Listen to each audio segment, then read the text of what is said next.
Imagine a tiny tabletop village called Eco-Ville. Only 5 people live here: a wealthy investor, a dedicated doctor, a hardworking farmer, a skilled carpenter, and a mayor who runs the town. This town operates under a strict physical limit. Between the 5 of them, there is exactly $100 in paper cash. Nobody has a hidden stash, and nobody owns a printing press to make more. Every day, these residents need to eat, build homes, and expand their small businesses, but they can never add a single new dollar to their physical money supply. While it looks like a mathematical trap, the real engine of Eco-Ville is how often those specific bills change hands between the residents over the course of a normal working day. The wealthy resident gets hungry. He walks over to the farmer and buys some wheat for $10. To track this, we can place a physical matchstick on the table to represent the real goods the farmer just produced. A few days later, the farmer gets injured and visits the doctor. He pays her $5 from that same stack of cash. The doctor then takes that money to the carpenter to buy a new wooden chair for her clinic. With each new trade that occurs, another wooden matchstick drops from above, hitting the table and slowly forming a growing pile. This diagram tracks cash looping between residents. Despite having only $100, the counter clicks up to $50 of real goods.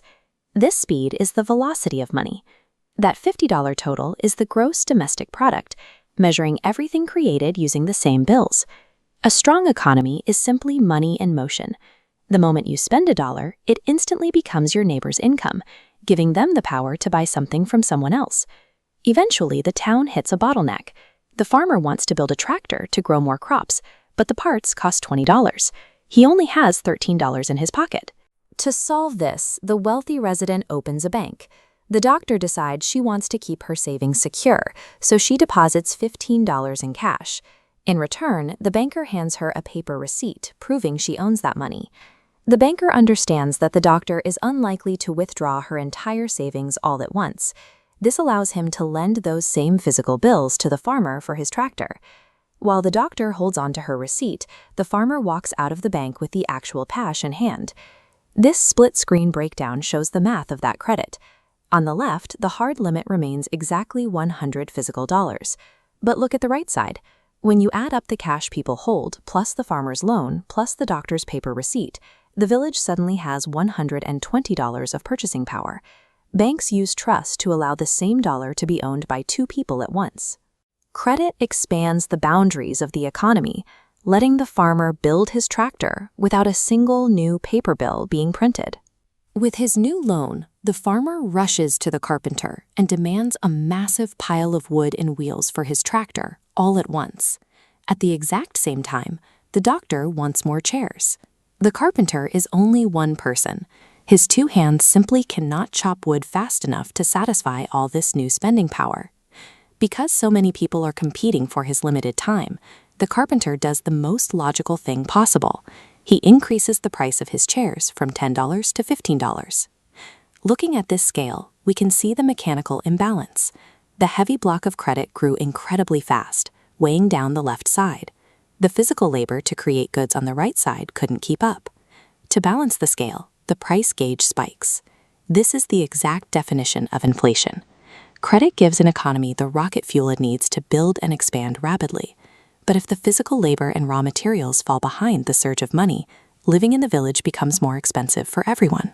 The economy is humming along until an external shock hits. A rumor sweeps through Eco-Ville that an early frost will destroy the upcoming harvest. Human psychology takes over immediately.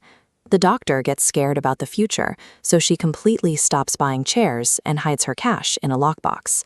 The banker panics about the failing crops and refuses to issue any new loans.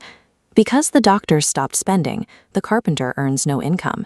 Because the carpenter has no income, he can't buy food, and the farmer's vegetables rot on the stand. The cash is still physically inside the village, but the trade is dead. To survive, the carpenter has to trade raw wood directly for the farmer's wheat. The town has crashed into a recession, forced back into a primitive barter system. This freeze is the death of money's movement. When fear leads people to hoard their cash, the velocity that keeps the town fed disappears, even if every physical dollar is still present. To stop the collapse, the mayor steps in. He takes a small reserve of tax money he saved up and announces a public project to build a sturdy new bridge for the village. He hires the unemployed carpenter for the job. Almost overnight, the carpenter has fresh cash in his empty pockets. Notice how this animation tracks the recovery. The green cycle of trade had frozen solid. When that pulse of government spending hits the carpenter, he goes straight to the farmer. The farmer pays the doctor. The ice shatters and the cycle spins back to life. That targeted injection of cash acts as a defibrillator. It breaks the grip of fear, gets people out of their lockboxes, and restarts the velocity of trade. An economy is a living, breathing ecosystem based entirely on movement. The health of the whole system relies on a simple truth. Every time you spend $1, you are actively keeping your village alive.